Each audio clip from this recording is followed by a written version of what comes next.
Dünyadaki en rahat işinin birisi neymiş? Emgak kılıç değil mi? Abdülkerim kaşında ama. Özümüz kıp gettikmiş. Özümüz kol tıkmağa işinin hiç kaysa yaxşı çıkmaydı. Megelin ama öğretmen bana kolap bir şey çağıslap. Bu öğretmen imi kolatımızsa dostlar bir ceset gömgün kolumu da yok. Ma hem de türük kuyumuz çok ama öğretmen kolap bir şey ya. Bütün Urap aynı layımı geldi ama bizim şirket ki balının hemimiz çıraylık çağıslap kılıbatımız. Mana muşunda işlep getdik dostlar. İşlemeye bombayda özümüzden çözümüz. Tahta yapardık mine. Ya. Mana menda gap. Balının hemisi hazır. Qattiq işlep bizim şirket ki balınınki uyuşçanlık intan küçükte. Muşa gap bütün lapas kılıtımız dostlar. Görəngmi men layılga lapasına cüzler tükürüm ki köstitler. Mana lapas ne dostlar? Menda layıldık. Birlam türük ya, men o'ttirdi bir türük. Ma ikki chet chiqdi. Ma ikki tarafda mana. Ma o'ng taraf, sol taraf mashina to'xtadi, Ma ikki türük o'zaro tutishdi. Qanday ma layya chiroyli chiqibdimi? Ammo lapas yasaymiz degan do'stlarga gerçekten shu layyani qilsa zadi chiqmas ketgan meningcha. Buni ko'tirib berib etgan. Buni adab qilyapmiz. Qisqa muddat ichida mana bütün maydonning ham yeriga saat tushkida qilib do'stlarga bir yaxshi muhit hozirlaymiz. Özümüz qo'ltiq qilamiz ham emgak qilish sharaflik intayin rahat. Yılda bir iş kıtımında emgak koysa adam bir tayinlab pishib, shundaymi? Intayin rahat esib qoldi do'stlar. Mana muşunda ishni qilib ketdik, mayga yo'qab ketdingiz.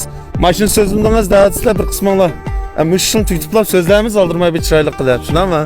Unda davomli qildimiz, layın davomli quramiz endi.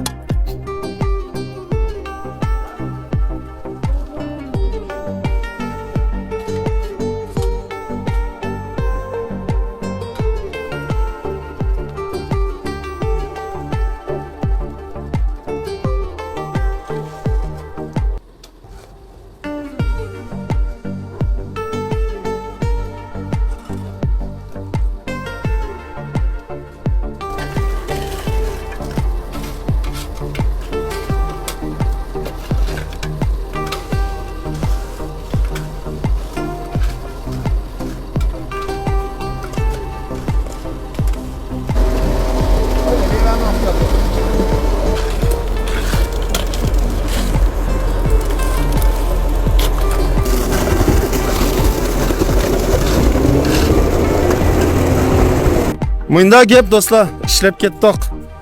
Mush ishni bitirib olsak, xotirjam maldayan davomli mashina so'zlaymiz do'stlar. Layni bir tarafdan urib qilyapmiz.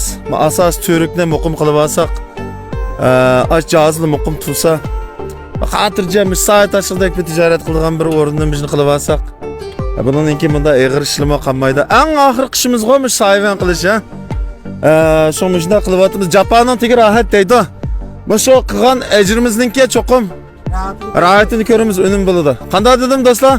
Unda men davomli ishimni qilaveray ya. Mush sayvani qilib bo'lgan vaqtda endiki zop yo'llashim mumkin. Yakomiz qilayotgansin, yana davomli yo'llab menishim mumkin. Yo'qab ketmanglar do'stlar, men yo'qab ketmadim, men mushlar aldirash. Xayr xo'sh.